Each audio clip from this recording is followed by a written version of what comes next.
और हम लोग बहुत ही कॉन्फिडेंट हैं और पूरी तैयारी हम लोगों की हो चुकी है। और हम पहले भी कहे थे कि बिहार जो है इस बार चौंकाने वाला रिजल्ट देगा।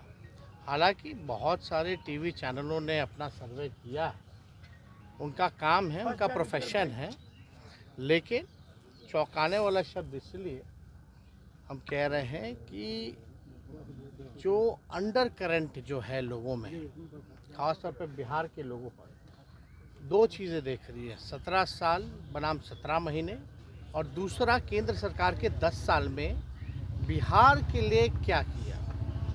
बिहार को ना स्पेशल पैकेज मिला, कोई भी काम जो है बीजेपी की सरकार ने, एनडीए की सरकार ने कोई काम नहीं किया जिसका क्रिटिसिज्म माननीय मुख्यमंत्री जी और उनके अन्य मंत्रियों ने भी किया।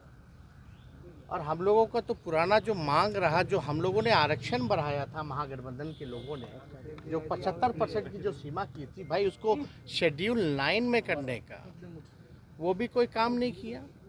अब भाजपा में जाते ही मुख्यमंत्री जी कुछ बोल नहीं पा रहे। हालांकि अभिभावक हैं, हम उनकी मजबूरियों को समझ रहे हैं कि कॉम्प्रोमाइज़ करना पड़ता है, लेकिन जो काम हम लोगों ने किया, जिसकी मांग हम लोगों ने, जिसका समर्थन सब लोगों ने दिया, कम से कम वो तो आरक्षण को शेड्यूल 9 में करना चाहिए था। उस पर भी कोई चर्चा नहीं करते ये लोग। ना 15 लाख रुपए आए, क्या हुआ नहीं हुआ, इसके बारे में भी कोई चर्चा नहीं।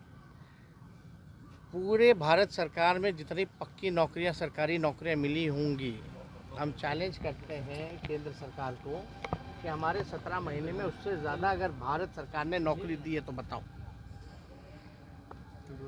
तो असली मुद्दा ना महंगाई कम हुई, ना किसानों की समस्या को इन्होंने दूर किया, और ख़ास तौर पे बिहार को आगे बढ़ाने के लिए, क्योंकि ये सबका मानना है पिछड़े राज्य, बिहार के अलावा भी और भी पिछड़े राज्य हैं।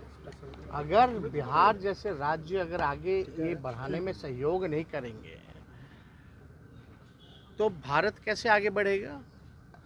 दूसरी बात, 40 में से 39 सीटें इनको मिला पिछले बार। ये 39 सांसदों ने अपने अपने लोकसभा क्षेत्रों में कौन सा ऐसा काम कर दिया, कौन सा ऐसा कारखाना केंद्र सरकार ने यहाँ लगवाया। हम लोग 17 महीने थे तो 50,000 करोड़ का एमओयू निवेश जो है, इन्वेस्टमेंट, उसका हम लोगों ने करवाया था, जो यहाँ इन्वेस्टर मीट हुआ था। लालू जी जब केंद्र मंत्री थे, कई कारखाने रेलवे के यहाँ दिए, 90,000 करोड़ का मुनाफा दिया, कूलियों को परमानेंट किया, कुल्हड़ किया, हर बजट में किराया भाड़ा जो होता था उसको कम किया, गरीबों के लिए गरीब रथ निकाला, बिहार के लिए कई स्पेशल स्टेशन, हॉल्ट से लेकर के कई ट्रेनें दी। तो ये काम तो बताना पड़ेगा ना कि भाई काम पे ना वोट मिलेगा। 400 की बात कर रहे हैं, वो चाहे तो 500 पार भी बात करें, 1000 भी करें, भाई उनका मुंह है, वो उनकी बात है। लेकिन हम तो भाई जो हकीकत है, जो सच्चाई है, जो जनता की बात है, उसी को हम कहेंगे। तो बिहार जो है, हम लोग पूरी तरीके से कॉन्फिडेंट है। बिहार जो है देश को दशा दिखाया है हमेशा। इस बार भी मुख्यमंत्री जी चले गए हों, लेकिन बिहार की जनता वहीं खड़ी है, भाजपा को रोक। सूचना दे दिया जाएगा। मुंबई अब तो होएगी। आप मुंबई में क्या आज बॉम्बे में है, राहुल गांधी जी ने खुद फोन करके निमंत्रण दिया था, तो आज हम लोग जा रहे हैं। और बताओ, 17 महीने में कोई पेपर लीक हुआ था क्या? और इसी को कहते हैं असल माफिया राज। अद्भुत है भाई, सरकार बदलते ही भाजपा जैसे आ गई सरकार में, एडमिट कार्ड के पीछे आंसर लिखा हुआ है। देश में ऐसा कहीं नहीं हुआ, ये अद्भुत। कुछ लोग माफिया राज खत्म करने की बात करते हैं, लेकिन हकीकत में हो क्या रहा है? कौन लोग लगे? ये बिहार में 70 दिनों के अंदर 2 लाख से ज़्यादा लोगों को नियुक्ति पत्र हम लोगों ने बांटा। एक पेपर लीक हुआ तो बता दो। लेकिन इनके राज आते ही आते फिर से वही पेपर लीक।